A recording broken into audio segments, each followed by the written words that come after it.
Jueves 4 de junio, antes de finalizar esta jornada, compartimos con ustedes las noticias más relevantes. Bienvenidos a la emisión estelar de Telediario.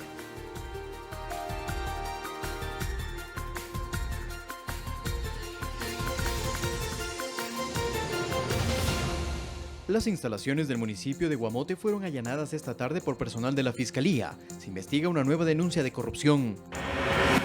4 funcionarios del Hospital Teodoro Maldonado Carbo del IES de Guayaquil mantienen prisión preventiva en el marco de las investigaciones por casos de corrupción durante la emergencia sanitaria. La Fiscalía expresó su preocupación por las decisiones de los jueces sobre los recientes casos que se investigan. El Ministerio Público hace un llamado a los órganos de justicia a asumir su responsabilidad con entereza. El Estado de Israel realizó una donación de sillas de ruedas que serán destinadas al Hospital Temporal Quito Solidario y al Carlos Andrade Marín de la capital. En lo internacional, en Minneapolis, Estados Unidos, se llevó a cabo el primero de 3 funerales organizados para despedir a George Floyd, asesinado días atrás. Comenzamos este jueves. En las investigaciones por casos de corrupción durante la emergencia sanitaria, se dictó prisión preventiva para 4 funcionarios del Hospital del IES Teodoro Maldonado Carbo. De su lado, la Fiscalía no quedó satisfecha con las medidas sustitutivas a favor del prefecto del Guayas, Carlos Luis Morales, y de Abdalá Bucaram. Son 3 los casos que lleva la Fuerza de Tarea Multidisciplinaria de Fiscalía en Guayas. El primero es sobre la investigación por peculado tras la venta de insumos médicos al Hospital Teodoro Maldonado Carbo del IES en Guayaquil. Los allanamientos dejaron 5 funcionarios de esa casa de salud y un representante de la compañía proveedora detenidos. Este jueves se conoció que se dictó prisión preventiva contra 4 de ellos y arresto domiciliario a otros 2, pues presentan COVID-19 y enfermedad compleja. Aún hay boletas de captura pendientes. En este caso también es investigado el abogado Abdalá Bucaram por los insumos encontrados en su domicilio. Que además coinciden con aquellos que fueron encontrados en el hospital del IES. Pese a esto, aún no se lo ha vinculado en el caso. Bucaram está en su domicilio en Guayaquil, pues se le dictó arresto domiciliario en el segundo caso que investiga Fiscalía. Se trata del delito de tráfico de armas de fuego. En redes, Bucaram aseguró que la pistola hallada en su hogar se la regaló el ex jefe del Comando Conjunto Paco Moncayo en 1996. Al respecto, Moncayo indicó a Telediario que no recuerda haberlo hecho, pero no lo descarta. Podría haber sucedido que institucionalmente se le haga un presente que no sería raro a un presidente. Lo que sí le puedo decir es que yo, Paco Moncayo, no le he regalado al señor Bucaram un arma ni nada. El tercer caso a cargo de Fiscalía es la investigación por tráfico de influencias en la adquisición de insumos médicos en la prefectura del Guayas. Hasta el edificio del gobierno provincial llegó el prefecto Carlos Luis Morales, pues pese a que Fiscalía solicitó prisión preventiva para él y otros 7 procesados en este caso, el juez de garantías penales dictó medidas cautelares. Morales saludó desde el balcón de su despacho a los simpatizantes que se apostaron en los exteriores de la prefectura. Asegura que colaborará con la justicia. Que actúen con plena libertad la Fiscalía y Contraloría, así como los jueces respectivos que sancionen y encarcelen a los culpables y que no responsabilicen a quien no lo es. Mediante un comunicado, la Fiscalía pronunció su preocupación ante las medidas alternativas dictadas por los jueces. La fiscal general señaló en redes sociales que el sistema de justicia es un engranaje. Si una de sus partes falla, el resultado será la impunidad. Mientras, el gobernador del Guayas se refirió al accionar de Fiscalía. Lo correcto, el Ecuador necesita un baño de verdad, el Ecuador está cansado y está asqueado de tanta corrupción que ha habido, no podemos seguirlo permitiendo, nadie está por encima de la ley, cualquier persona que hace un acto ilícito, lo normal es que la justicia actúe y que estén tras las rejas. Estos procedimientos a favor de la lucha contra la corrupción se dan también debido al accionar del gobierno nacional para dar autonomía a las diferentes funciones del Estado. Luis Alfredo Zúñiga, Ecuador TV. Y a través de un comunicado, la Fiscalía General del Estado señaló que existe preocupación por las recientes decisiones de los organismos judiciales sobre los casos de corrupción. En 6 párrafos, la Fiscalía General hace pública su preocupación. El organismo de control considera que no hay una sintonía entre el clamor ciudadano, que exige justicia sobre los actos de corrupción, y las decisiones que se toman en las instancias jurisdiccionales. Presenta un contexto de cómo en el marco de la emergencia sanitaria, los contratos para dotar de insumos han tenido denuncias sobre posibles sobreprecios e inconsistencias, motivo por el cual la Fiscalía ha desplegado los equipos necesarios para la investigación, pero este trabajo no habría contado con el respaldo adecuado de los jueces. Los ejemplos más recientes son los relacionados con aquellos casos de la Fuerza de Tarea Multidisciplinaria, donde se cumplieron los allanamientos y detenciones para posteriormente ser judicializados, pero que a criterio de la Fiscalía no se han determinado los fallos necesarios. Es por ello que el Ministerio Público hace un llamado para que los demás organismos de justicia asuman con responsabilidad sus competencias en estos y otros casos que seguirá judicializando la institución. Alex Llanos, Ecuador TV. El municipio de Quito también enfrenta denuncias por presuntos actos de corrupción en medio de la crisis sanitaria. Varios funcionarios de las entidades municipales en donde se registran estos hechos dejaron sus cargos para defenderse en los procesos que lleva adelante la Fiscalía. Peculado y desvío de fondos es el más reciente caso en investigación, pues la Fiscalía detuvo al gerente de la empresa pública metropolitana de agua potable y saneamiento de Quito, Guido Andrade, por la compra de insumos de bioseguridad con presunto sobreprecio. A estos hechos se suma el desvío o el intento de desviar 1.3 millones de dólares hacia cuentas en Estados Unidos y Hong Kong. Funcionarios del departamento financiero de la institución también fueron separados. Al caso del EMAPS se suman otros. El supuesto sobreprecio de las 100.000 pruebas PCR que le significó la separación del cargo a quien se desempeñaba como secretario de Salud, Lenin Mantilla, quien firmó un contrato de 3.7 millones con la empresa Salumed. Pero además, estas pruebas, según se denuncia, no fueron usadas eficientemente para diagnosticar a los funcionarios de la Agencia Metropolitana de Tránsito. Adicionalmente, está el caso relacionado a un presunto cobro de comisiones en el Hospital Provisional Quito Solidario del Parque Bicentenario. Uno de los denunciantes es el exalcalde Roque Sevilla, quien advirtió de un cobro del 20% para quien quiera ser proveedor de dicho hospital. A la salida de Mantilla se suma la de Juan Carlos Avilés, exsecretario de Ambiente, Mauricio Rosales, exgerente de la empresa pública metropolitana de movilidad y obras públicas de Quito, Hernán Alvarado, exgerente de la empresa de gestión de residuos sólidos, Guido Andrade, exgerente de la empresa de agua potable, y se evalúa la renuncia de Darío Chávez, gerente de la empresa pública metropolitana de transporte de pasajeros. Eduardo Córdoba, Ecuador TV. El Banco Central del Ecuador descarta una vulneración de sus sistemas informáticos. Además, el alcalde de Quito, Jorge Yunda, aceptó la desvinculación de los 5 procesados en el caso de presunto peculado en la compra de insumos de bioseguridad en la empresa pública metropolitana de agua potable. El alcalde, Jorge Yunda, se refirió a la supuesta vulneración de los sistemas informáticos de la cuenta de la empresa pública metropolitana de agua potable. Recibo la llamada de un comunicador del EMAPS y me dice: alcalde, se acaba de determinar por parte de Tesorería que 1.300.000 han sido enviados a Hong Kong y a Estados Unidos. Digo, ¿cómo puede pasar eso? Dice, hay un tema digital que se ha realizado. Evidentemente yo presumo que es un tema digital, un ataque digital. Y ahora se está investigando si es dentro de la institución, si es un tema externo, si es deliberado, eso tendrá que determinar las autoridades. El burgomaestre capitalino aceptó la desvinculación de los involucrados en este supuesto caso de corrupción, para que se defiendan y se investigue el proceso. Defenderse, yo tengo que seguir con la administración del municipio, estamos haciendo una reestructuración y definitivamente también fortaleceremos los filtros en los que sigamos cuidando esta parte sagrada que es de la administración de los fondos públicos. De su lado, el Banco Central descartó una vulneración informática. Mediante un comunicado de prensa afirmó que los sistemas y cuentas que administra se encuentran protegidos por los más altos estándares de seguridad. Esto ante las versiones de la empresa metropolitana de agua potable, que señaló también en un comunicado que hubo un ataque cibernético a las cuentas de correo electrónico del área financiera o de la institución. La Fiscalía analiza el caso por el delito de peculado, en donde se investiga a 5 funcionarios municipales, entre ellos el gerente de la empresa metropolitana de agua potable, por un posible sobreprecio en la adquisición de equipos de bioseguridad. María Elena Vaca, Ecuador TV. En 37 allanamientos, 17 personas fueron detenidas por presuntas acciones irregulares en contrataciones durante la emergencia sanitaria. Varios juristas consultados por Ecuador TV se refieren a las acciones efectuadas por la Fiscalía en los últimos días. La forma Para el catedrático y experto en Derecho Penal Miguel Ángel Angulo, los allanamientos efectuados tanto a los domicilios del líder del partido rolosista y expresidente Abdalá Bucaram, del prefecto del Guayas Carlos Luis Morales del PSC, así como de funcionarios del Cabildo quiteño, todos de diferente lineamiento político, evidencian que la Fiscalía empezó a trabajar sin vínculos ni presiones. Fiscalía ahora está haciendo su trabajo y no se está ligando ni alineando con nadie.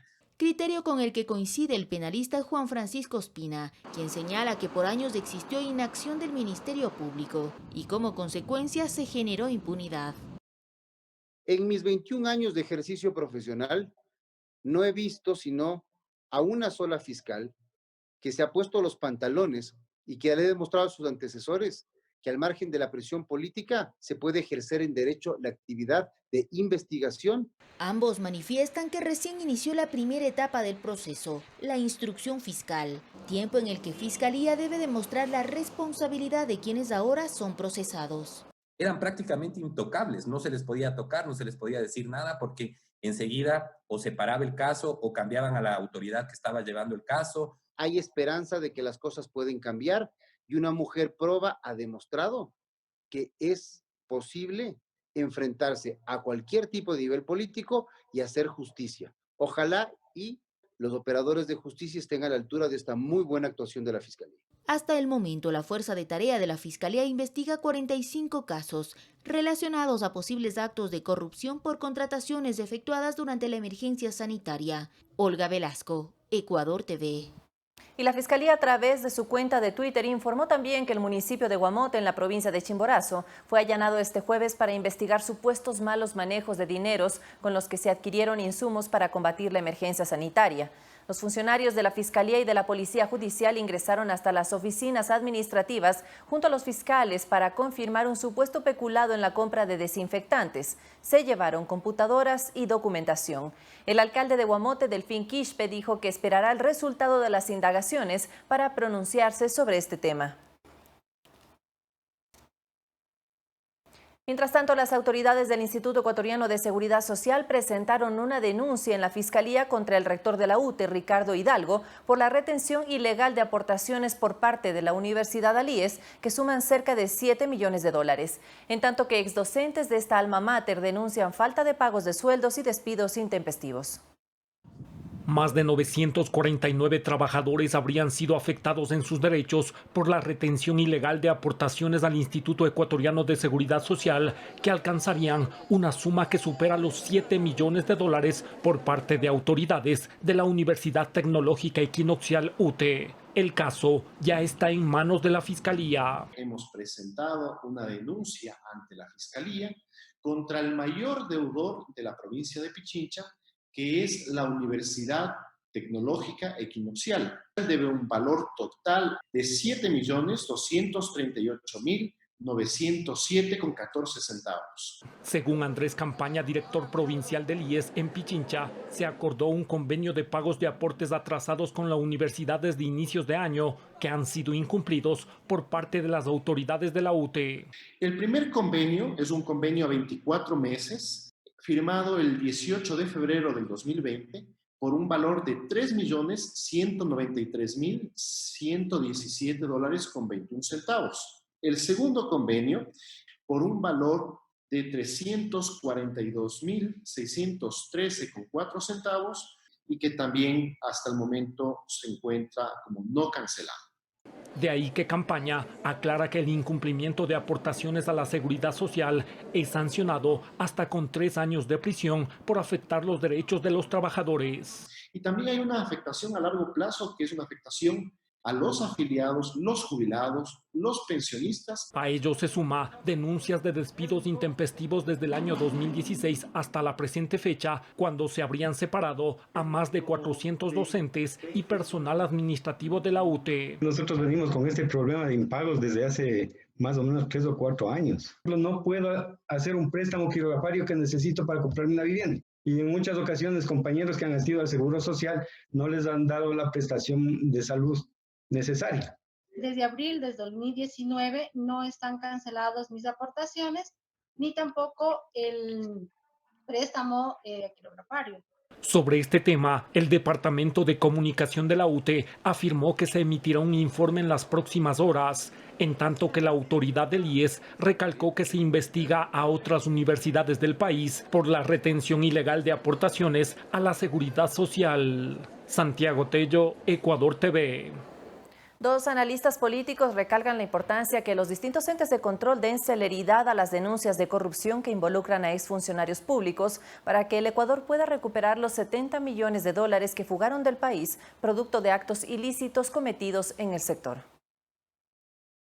Hasta el momento, son más de 1.500 denuncias relacionadas a hechos de corrupción las que ha presentado el actual gobierno ante la Fiscalía General del Estado. El presidente Lenín Moreno afirmó en los últimos días que es labor de los entes de control resolver esos casos y recuperar los capitales perdidos producto de la corrupción. Al Ejecutivo no le compete esto. Repito, no le compete esta labor. Para ello está el Contralor, el Procurador, la Fiscalía y los jueces. Lo expuesto por el jefe de Estado lo recalca la politóloga Alegría Donoso. Deberían estar presos todos los que están huidos en México y todos los que están huidos y que andan por los techos. Con lo expuesto coincide César Ulloa, docente investigador de la Universidad de las Américas. Recordemos que el Instituto de Gobernanza de Basilea, de manera gratuita, quiso darle asistencia a la Fiscalía General del Estado. Hablo yo cuando era fiscal Galo Chiriboga y luego lo mismo sucedió con Carlos Vaca Mancheno. Sin embargo, los fiscales tristemente recordados tampoco hicieron caso de este apoyo internacional en lo que se refiere a recuperar el dinero en la ruta del dinero mal habido. Y la Asamblea Nacional, de manera bastante extraña, de manera bastante dudosa, no quiere dar paso a la ley de extinción de dominio. Son alrededor de 140 los procesos de investigación que lleva adelante la Fiscalía General del Estado, algunas en etapa de indagación previa y otras ya en instrucción fiscal, básicamente por los delitos de peculado, asociación ilícita y tráfico de influencias. Nosotros tenemos las carreteras más caras del mundo. Tenemos los hospitales construidos más caros del mundo. Y todavía no responden acerca de las obras tan horribles como son las plataformas gubernamentales, que por cierto, cuando fueron entregadas, usted debe acordarse que hubo un incumplimiento tácito del contratista porque se inundaban todo el tiempo. Se estableció en el gobierno de Rafael Correa un sistema que proteja la corrupción, que proteja al corrupto. Santiago Tello, Ecuador TV. El presidente de la República, Lenín Moreno, inauguró un centro de aislamiento para pacientes con COVID-19 en la parroquia Colonche, en la provincia de Santa Elena. Este espacio médico cuenta con 72 camas y varios servicios adicionales para precautelar la salud de los habitantes. Se debió esperar una emergencia sanitaria para que Colonche cuente con un centro médico de primer nivel. Para que esto se haga realidad transcurrieron 159 años desde su declaratoria de parroquialización. Que este es un anhelo de muchísimos años de nuestras comunidades. Por eso la inauguración del Centro Señor de las Aguas fue un motivo de celebración para sus 50.000 habitantes, 70.000 si se toma en cuenta a quienes viven en sus alrededores y quienes por todo este tiempo debían viajar para poder contar con atención médica. Antes teníamos que concurrir a otras provincias de nuestro Ecuador, Santa Elena, Guayaquil. Porque ya tenemos nosotros lo que es aquí una atención médica para todos los colonchenos. 72 camas tiene el centro médico. Por ahora servirán para el aislamiento de pacientes con COVID, aunque sus servicios son muchos más, pues cuenta con laboratorio y rayos X, así como con el trabajo de 40 profesionales de la salud. Y que tiene sobre todo el entusiasmo de jóvenes universitarios de la Universidad de Santa Elena, que están dispuestos, que están prestos a entregar todo su contingente para ayudar a que uno de los factores tan importantes en el bienestar de los seres humanos, que es la salud, se vuelva una feliz realidad. Abrir este centro es parte de uno de los 4 ejes que impulsa el gobierno nacional. Únicamente el esfuerzo, el buen talante sobre todo, la confianza, la fe en que las cosas se pueden hacer, y aquí está. El Centro Médico Señor de las Aguas tuvo una inversión de $800.000. Alex Llanos, Ecuador TV. Y este viernes 5 de junio, la presidenta del Plan Toda una Vida, Rocío González, intervendrá en el evento virtual que emitirá el Papa Francisco con la participación de las cónyuges de los jefes de Estado por el Día Mundial del Medio Ambiente. Este encuentro contará con la participación de cientos de jóvenes de todo el mundo que apoyan la iniciativa internacional del cuidado de la Madre Tierra en el contexto actual de la pandemia. La Secretaría Técnica Plan Toda una Vida, el Ministerio de Educación y el Ministerio de Ambiente, Agua, impulsan proyectos sostenibles con el medio ambiente a escala nacional. En otro tema le contamos que la Asamblea Nacional del Ecuador, el Senado de la República Paraguay, la Presidencia del Grupo Latinoamericano y el Caribe y la Secretaría General de la Organización de los Estados Americanos realizarán el lunes 8 de junio el primer diálogo entre presidentes de los poderes legislativos de Latinoamérica, denominado Legislando, Representando y Ejerciendo el Control Político en la Nueva Normalidad. Este encuentro será inaugurado por el presidente de la Asamblea del Ecuador, César Litardo, y tendrá como ejes de análisis la democracia, el desarrollo y la comunicación política. Culminadas las intervenciones de las autoridades, se efectuarán 2 conversatorios: la agenda de la cooperación para el desarrollo pospandemia y el papel de los poderes legislativos, y la comunicación política de los poderes legislativos en tiempos de pandemia. El primer diálogo entre presidentes de los poderes legislativos de Latinoamérica da inicio a un ciclo de reuniones. El encuentro virtual agrupará a representantes de los parlamentos de la región, representantes de organizaciones multilaterales y expertos en 3 áreas temáticas: la cooperación interparlamentaria, el desarrollo y la comunicación política. Buscaremos desarrollar estrategias integrales que nos permitan hacer frente a la crisis propagada por el COVID-19, priorizando el salvar vidas y la reactivación económica de la región, la inclusión, la transparencia y la vinculación ciudadana.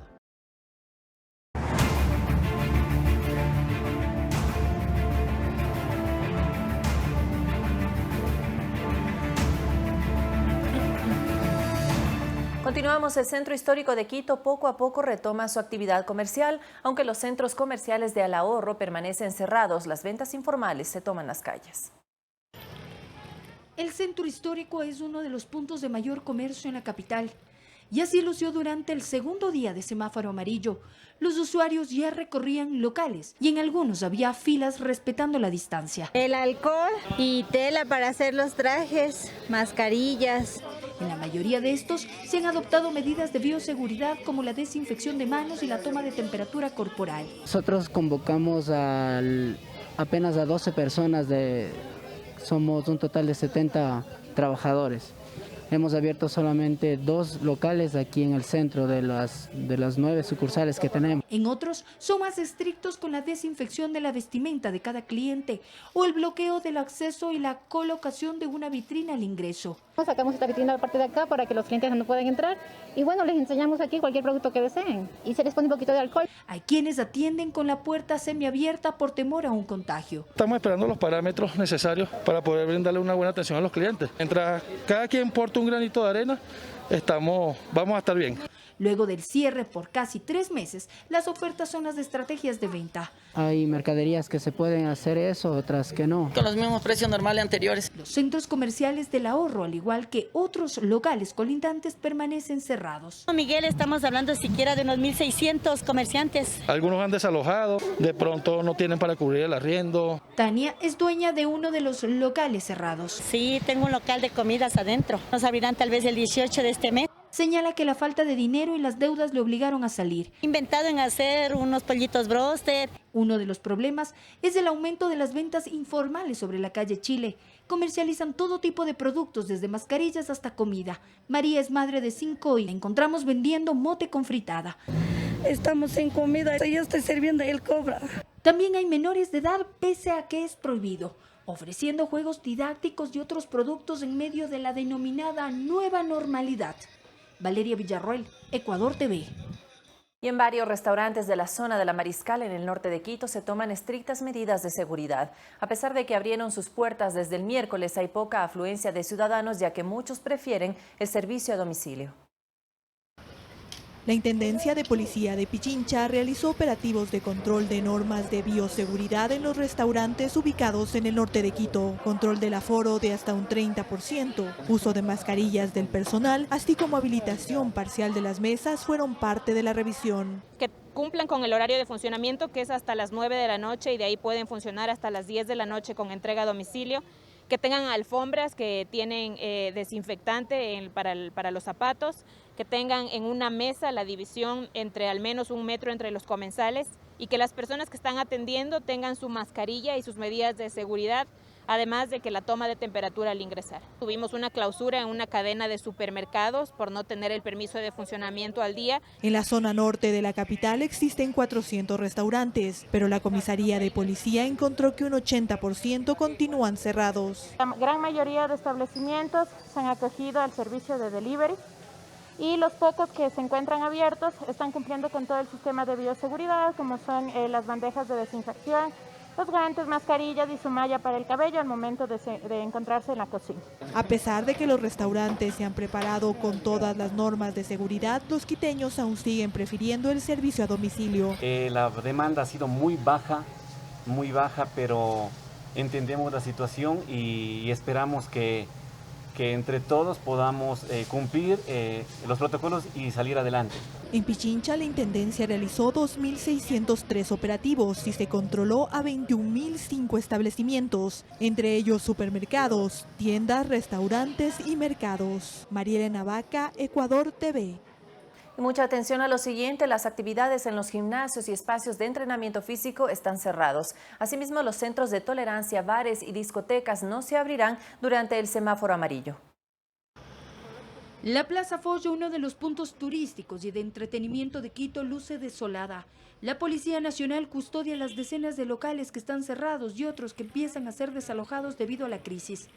El panorama en las calles aledañas es igual. Este es uno de los sectores que no ha podido reactivarse en luz amarilla. El retorno a las actividades tendrá que esperar por el enemigo invisible. Miguel Ángel es propietario de 4 bares y restaurantes en esta zona hace 11 años. 2 se abrieron esta semana con aforo reducido. Tenemos la esperanza de no perder esa inversión que nos ha costado. Sus pérdidas suman hasta la fecha $80.000. Proveedores, arriendos, servicios, empleados. También fueron víctimas los negocios de comida que funcionaban aquí. No hemos vendido ni siquiera el primer producto porque no hay ningún local abierto. Los negocios deben cumplir con 3 parámetros para su reapertura: el distanciamiento, el lavado de manos y el uso de mascarilla. Los centros de tolerancia, los bares, las discotecas, cantinas, galleras, karaokes, salas de recepciones, billares, juegos electromecánicos, salas de videojuegos y todo lo que tiene que ver con eventos públicos, eventos masivos y eventos deportivos al aire libre. Dentro de este grupo están unos espacios de entrenamiento físico en sitios cerrados. La reapertura, según las autoridades, será de acuerdo a un plan piloto y se podría contemplar en luz verde. Cualquier actividad similar que se haga dentro de un espacio cerrado no podría abrirse. Cines y teatros mantendrán su telón abajo. Buscado la manera de llevar el teatro a la casa. Los demás sectores de desarrollo y productivos de Quito pueden regresar en semáforo amarillo. Hasta este jueves, entre un 40 y 50% de la economía se ha reactivado. Valeria Villarroel, Ecuador TV. Y en la provincia del Guayas se entregaron 2.000 pruebas rápidas a taxistas como parte de la campaña de reactivación segura que lleva adelante la gobernación.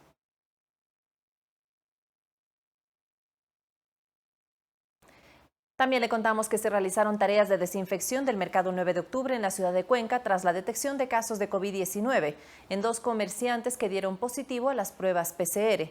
Marcelo Álvarez, director de Mercados y Comercio Autónomo del municipio de Cuenca, explicó que el protocolo consiste en la prohibición del ingreso a las personas, aislar a los contagiados y notificar a las entidades de salud para que activen el cerco epidemiológico a fin de controlar la propagación del virus. Se toman las medidas de seguridad obligatorias, el uso obligado de mascarillas, desinfección constante, distanciamiento físico y la prohibición de ingreso a adultos mayores, niños y mujeres embarazadas.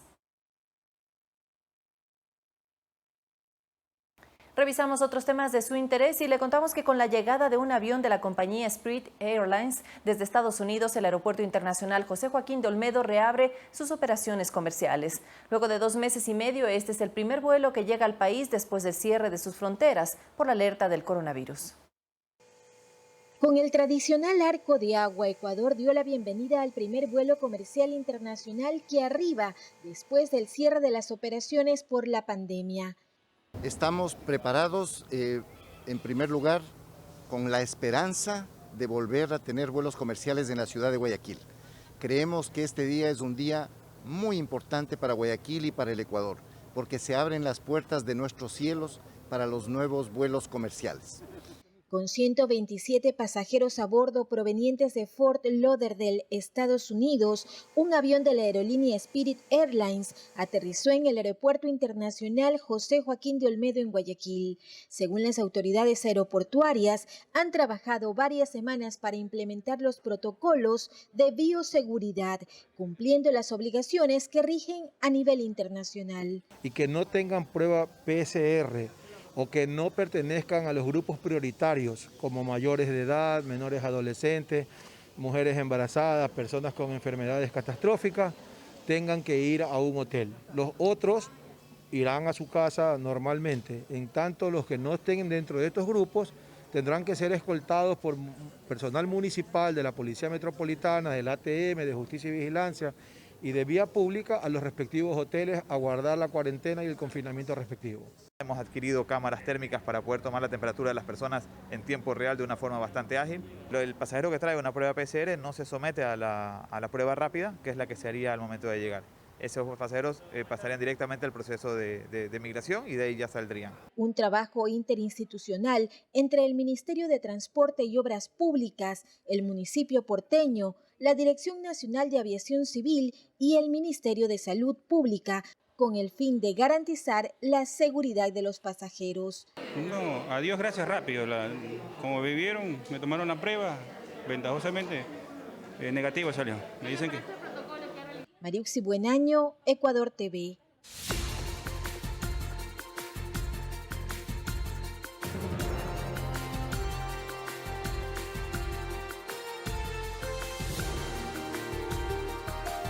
Continuamos. El embajador de Estados Unidos en Ecuador, Michael Fitzpatrick, felicitó el trabajo de la prensa ecuatoriana y de la Fiscalía tras las diversas denuncias de corrupción durante la emergencia sanitaria. El diplomático se refirió al tema en el arribo de una nueva donación del gobierno norteamericano. En peso esta donación es de 8.8 toneladas, en costo en cambio esta asciende a $3 millones.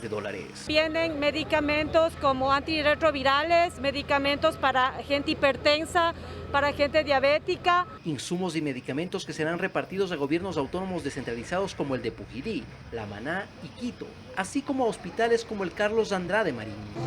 Como mascarillas 95, botas, escafandras. Mi pueblo quichua ha sido azotado por esta plaga que es COVID-19. El cargamento llegó este jueves al aeropuerto Mariscal Sucre, como un nuevo aporte del gobierno de los Estados Unidos que asegura continuará respaldando al Ecuador en esta emergencia sanitaria. Muestra de esa amistad y magnífica relación que existe entre los dos países y entre los dos pueblos. Eso fue ratificado por el embajador de los Estados Unidos en nuestro país, Michael Fitzpatrick, quien insistió en el trabajo que se realiza con las autoridades ecuatorianas para que estos y otros aportes internacionales sean canalizados a quienes más lo necesitan. El sobreveeduría necesaria sobre nuestras donaciones. Nadie quisiera ver ni un desvío de nada de esta donación. Por eso lamentó que existan varias denuncias de corrupción. Sin embargo, destacó que esto ha permitido evidenciar el trabajo de los medios de comunicación, así como el de la Fiscalía. Este es como debe funcionar en cualquier democracia, sea de los Estados Unidos o sea de este querido Ecuador. Una donación similar se entregará durante las próximas horas en Guayaquil. A Alex Llanos, Ecuador TV. Y el Estado de Israel realizó una donación de 100 sillas de ruedas destinadas al Hospital Temporal Quito Solidario y a través de esta casa de salud a las personas más vulnerables de la capital en el contexto de la emergencia sanitaria. Se trata de un aporte que se suma a las acciones para gestionar la emergencia sanitaria por el COVID-19 y se lo hace además porque es parte de una demostración de amistad y solidaridad entre el Estado de Israel y la República del Ecuador, y en esta ocasión en particular con su capital. Estas sillas de ruedas darán esperanza y oportunidad a las personas para seguir adelante y volver a la normalidad. Son tiempos difíciles en todo el mundo, añadió el diplomático, y cada pequeña o gran ayuda da luz de esperanza y alegría en el corazón, señaló. Y así lo recibieron las autoridades de la Alcaldía de Quito, porque el espíritu de generosidad y entrega son más valiosos para combatir juntos al COVID-19, dijo la administradora general del Distrito Metropolitano de Quito. Para poder complementar todos los requerimientos que necesita el centro de atención temporal, que ya está en funcionamiento. Son más de 100 sillas de ruedas que serán parte de los implementos del Hospital Temporal Quito Solidario, ubicado en el Parque Bicentenario. Pero al mismo tiempo se insistió en los cuidados que la ciudadanía debe mantener presente, pues la posibilidad de contagio en la capital se mantiene en el 6%. Que de cada 100 ciudadanos que les hemos hecho la prueba, 6 tienen el coronavirus. Es esperanzador esa tasa. De eso no tiene que subir. Y para ello es necesario realizar pruebas PCR, pero si se eleva esa tasa de positividad, será necesario revisar las decisiones adoptadas hasta el momento, es decir, regresar a un posible confinamiento, sostuvo el burgomaestre. Eduardo Córdoba, Ecuador TV. Durante la emergencia sanitaria, el Servicio de Rentas Internas atiende en la agencia World Trade Center de Guayaquil en jornada única de 6 horas laborales. Para evitar nuevos contagios y brindar mayor comodidad al usuario, la institución pone a disposición canales virtuales habilitados para cualquier requerimiento. Son largas filas que se registran en los exteriores del Servicio de Rentas Internas en Guayaquil para poder realizar varios trámites. Desde las 4 de la mañana. 4 de la mañana y soy la número 162. He venido por 2 días, pero ya este día ya ha sido el día efectivo para poder hacer lo que tenía que hacer. Con el fin de evitar aglomeraciones en las dependencias de esta entidad, se informó al COE cantonal el cambio de horario para atención de 8 de la mañana a 2 de la tarde, acogiéndose a la jornada laboral única de 6 horas y tomando en cuenta que al permanecer en semáforo amarillo solo se trabaja con el 50% del personal. Por la casuística específica de la demanda en demasía, ¿no?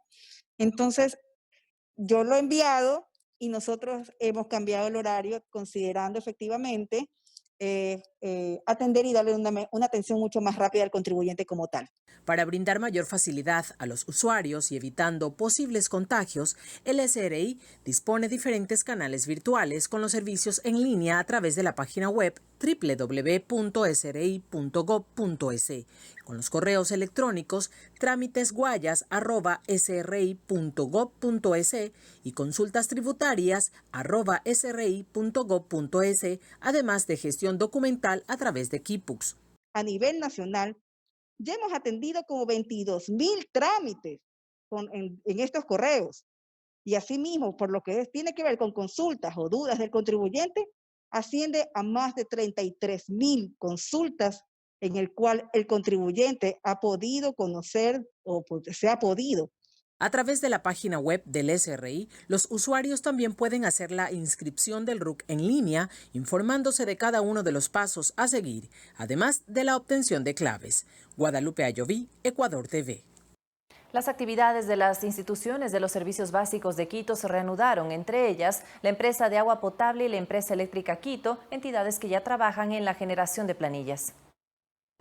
La empresa eléctrica Quito y la empresa metropolitana de agua potable y saneamiento informaron que reiniciaron sus operaciones y servicios. La empresa eléctrica Quito retomaron la toma de lecturas físicas del medidor de energía. Si usted ha pagado sus planillas durante los meses de confinamiento, se procederá de la siguiente manera. El sistema automáticamente va a generar una nota de crédito, es decir, va a generarse un valor a favor del cliente en el caso de que el cliente ya haya cancelado. Ese valor que queda a favor del cliente va a ser devengado de las siguientes planillas. En el caso contrario, si el cliente canceló, pero la estimación fue menor, lo que se va a generar es una nota de débito, es decir, un valor adicional por lo que faltó facturar. En cualquiera de los dos casos, el sistema lo va a hacer de manera automática. En el caso de que durante los días de cuarentena no haya pagado sus planillas, este será el procedimiento. En la situación de que el cliente no haya cancelado en estos 3 meses, ahí lo que va a ocurrir es que efectivamente se va a facturar el valor acumulado de los 3 meses ya con el consumo real. Para este caso, si el cliente lo desea, puede contactarse con nosotros y podemos nosotros llegar a un acuerdo de pago o un financiamiento en las mejores condiciones, sobre todo que tenga la posibilidad de que el cliente pueda cancelar. En el caso de la empresa pública metropolitana de agua potable se retomó el proceso de lectofacturación en domicilios y la consecuente entrega de facturas. Mediante un comunicado de la entidad se informó que las planillas de los meses de cuarentena corresponderán a un valor estimado sobre el promedio del consumo de los últimos 6 meses. Durante esta primera semana de junio, la lectofacturación inició en los siguientes sectores: Calderón, San Antonio de Pichincha, Conocoto, Cumbayá, Yaruquí, Arcadia y Beaterio. Se recomienda a la ciudadanía hacer los pagos correspondientes a estos servicios a través de canales virtuales para evitar aglomeraciones. Carla Arzantales, Ecuador TV.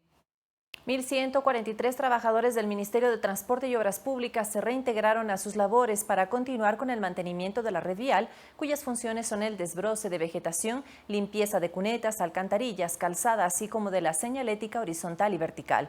Estos grupos de trabajo retomaron sus actividades con todos los protocolos de bioseguridad establecidos por las autoridades sanitarias. El personal usa mascarillas, cascos, guantes de trabajo y visores de protección en el punto en el que se labora.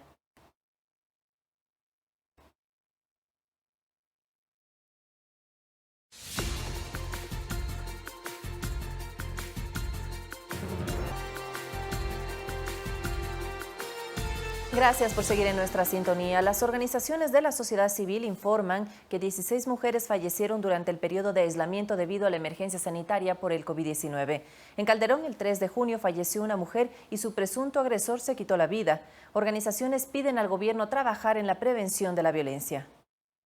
En San Juan de Calderón, al norte de Quito, convivía una pareja. Los vecinos manifestaron que no notaron indicios de que existiera violencia, pero el día del femicidio escucharon gritos. Parece que entró la hermana y dijo: ayúdale a mi mamá, se está muriendo. Nunca nos imaginamos que podía pasar esto. Luego la policía informó los detalles de lo ocurrido. Se presentó un femicidio con un suicidio. Durante la pandemia, desde el 12 de marzo, cuando se declaró el confinamiento en el país, se han registrado 22.296 alertas por violencia intrafamiliar en el sistema EQ 911. En lo que va del año se registraron 35 femicidios y durante el periodo de aislamiento han existido 16 casos de femicidio en varias provincias, entre ellas Manabí, Pichincha, Galápagos y Guayas. Yo creo que es muy importante tomar en cuenta la cantidad de tentativas de femicidio que existen. La pandemia sí está generando mayor violencia o sí está permitiendo de alguna manera que esa violencia se exprese más fuertemente. Ernest indica que la situación en el área rural puede ser incluso más compleja y de mayor vulnerabilidad para las mujeres, que por ello y por los casos de violencia de género de todo tipo se debe hacer cumplir la ley para prevenir y erradicar la violencia. Porque no hay presupuesto y más bien están debilitando cada vez más el espacio de la Secretaría de Derechos Humanos. Muy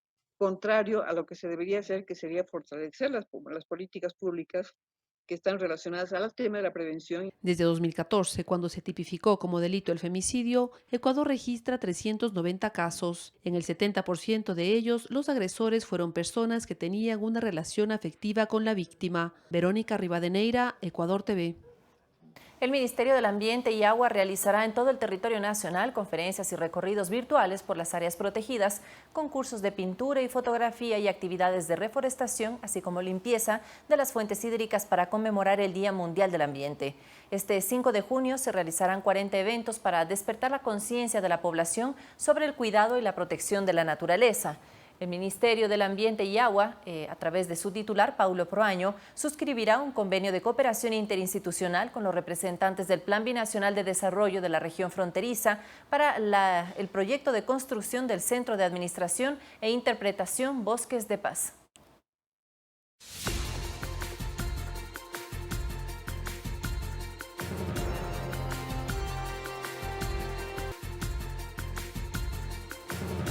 Revisamos las noticias internacionales. El primer ministro de Reino Unido, Boris Johnson, convocó una cumbre virtual con la intención de abrir una nueva era de cooperación internacional en el desarrollo de una vacuna contra la COVID-19.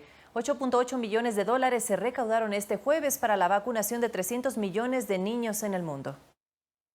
La cooperación sanitaria mundial fue el objetivo de una cumbre virtual organizada en el Reino Unido. En ella, el primer ministro británico, Boris Johnson, pidió la participación internacional para recaudar fondos que permitan a niños de escasos recursos acceder a una vacuna contra el virus. Para vencer al coronavirus deben centrarse en la búsqueda de una vacuna y asegurar que los países, las compañías farmacéuticas y los socios internacionales como la OMS cooperen en una escala más allá de todo lo que hemos visto antes. Debemos utilizar el poder de compra colectiva de Gavi para hacer que esa futura vacuna sea económica y esté disponible para todos los que lo necesitan. Una posición similar la expresó el secretario general de la ONU, Antonio Guterres. Durante su participación, pidió que la vacuna contra el coronavirus sea un bien común. La vacuna por sí sola no es suficiente. Necesitamos solidaridad global para asegurarnos que cada persona en todos lados tenga acceso. La vacuna contra el nuevo coronavirus debe ser un bien global común, que están reclamando cada vez más líderes mundiales. La cumbre telemática logró recaudar 8.800 millones de dólares para la vacunación general de 300 millones de niños, superando la meta inicial de recaudación de 7.000 millones. Para lograr esto, Gavi, la alianza de vacunas, necesita recursos y por eso donamos 500 millones de euros, así como otros 100 millones de euros si se encuentra una vacuna eficaz del COVID-19. A medida que el mundo se enfoca en combatir el coronavirus, la OMS, la UNICEF y otros organismos advierten que la pandemia está interrumpiendo la inmunización de rutina, afectando aproximadamente a 80 millones de niños menores de un año en 68 países. Coralía Pérez, Ecuador TV. Y este jueves inició en Minneapolis, Estados Unidos, una serie de funerales para despedir al afroamericano George Floyd. La ciudad lo despidió sin desmanes, pero con mensajes de justicia e igualdad. Las protestas agresivas quedaron de lado este jueves en el estado de Minnesota, en Estados Unidos, donde se realizó el primero de los 3 funerales para despedir al afroamericano George Floyd. La ceremonia, que se realizó en Minneapolis, donde residía Floyd, fue dirigida por el alcalde Jacob Jeffrey, quien no pudo evitar las lágrimas al pie del ataúd. Durante la ceremonia, activistas pro derechos civiles se expresaron a favor de la justicia y la igualdad. Éramos los más ingeniosos, a pesar de las escuelas sin casi recursos en las que estudiábamos, pero tenías la rodilla en el cuello. Podíamos dirigir empresas sin tener que echarnos a la calle, pero tenías la rodilla en el cuello. Con inteligencia y creatividad podíamos lograr cualquier cosa, pero no conseguíamos quitarnos la rodilla del cuello. Tras este funeral en Minneapolis, el cuerpo de Floyd será trasladado a Rutherford, en Carolina del Norte, que fue su ciudad natal. Allí se realizará un velatorio público y un funeral familiar el sábado. La muerte de George Floyd a causa de un supuesto abuso policial aún genera protestas en todo el mundo. Cerca de 10.000 personas se manifestaron este jueves en Austria al grito de "Las vidas negras importan" y "Sin justicia no hay paz". Coralía Pérez, Ecuador TV. Y ahora les presentamos un informe de nuestra cadena aliada La Voz de América sobre las protestas en Estados Unidos tras la muerte de George Floyd. Una tensa calma se ha vivido en el país durante los últimos 8 días y es que desafiando el toque de queda que ha sido impuesto por la alcaldesa del Distrito de Columbia, Muriel Bowser, por 5º día consecutivo, miles de ciudadanos se concentraron frente a la Casa Blanca para manifestarse en contra de los hechos que provocaron la muerte del ciudadano afroestadounidense George Floyd cuando se encontraba bajo custodia de la policía el pasado 25 de mayo en Minneapolis. Los manifestantes le pedían a los policías y a los demás miembros de los cuerpos de seguridad de la Casa Blanca que se arrodillaran como muestra de respeto y apoyo a sus demandas. Algo similar ocurrió en otros estados como Nevada y Texas. Según fuentes consultadas por La Voz de América, cientos de policías militares de 3 bases de las Fuerzas Armadas han recibido órdenes de prepararse para un posible despliegue en Minnesota, esto en el caso de que el gobernador de esa entidad, Tim Walz, así lo solicite. Ya la Guardia Nacional ha sido desplegada en al menos 23 estados y autoridades locales han implementado medidas medidas específicas, esto con la ayuda de sus propios cuerpos de seguridad, como es el caso de la ciudad de Miami, en Florida, donde su alcalde Francis Suárez advirtió que se va a tener tolerancia cero contra todo tipo de comportamiento vandálico. Y a la par de estos acontecimientos, el Departamento de Derechos Humanos de Minnesota le abrió una investigación al Departamento de Policía de Minneapolis. Esto va a abarcar los últimos 10 años con el fin de saber si el cuerpo ha participado en prácticas discriminatorias hacia las personas afroestadounidenses. Y todas estas protestas ocurren en medio de la pandemia de COVID-19, que ya se ha cobrado la vida de más de 106,000 personas aquí en Estados Unidos, y los casos sobrepasan el 1.830.000 según la Universidad Johns Hopkins. Desde Washington les informó Natalí Salas Guaitero, de La Voz de América para Ecuador TV. Y le contamos también que Brasil y México se convirtieron en las últimas horas en los países con más fallecidos diarios por coronavirus en el mundo, con 1.349 y 1.092 decesos respectivamente. El gobierno mexicano planeaba reactivar su economía tras las medidas impuestas para frenar la propagación del virus. No obstante, tanto las muertes como las infecciones han alcanzado nuevos picos esta semana. Mientras tanto, en Brasil, según una encuesta, su estrategia contra la COVID-19 es mala o pésima. Esta pérdida de apoyo se debe a que Bolsonaro resta importancia a la pandemia a pesar de sus cifras y reniega de las medidas de cuarentena que han impuesto los gobernadores.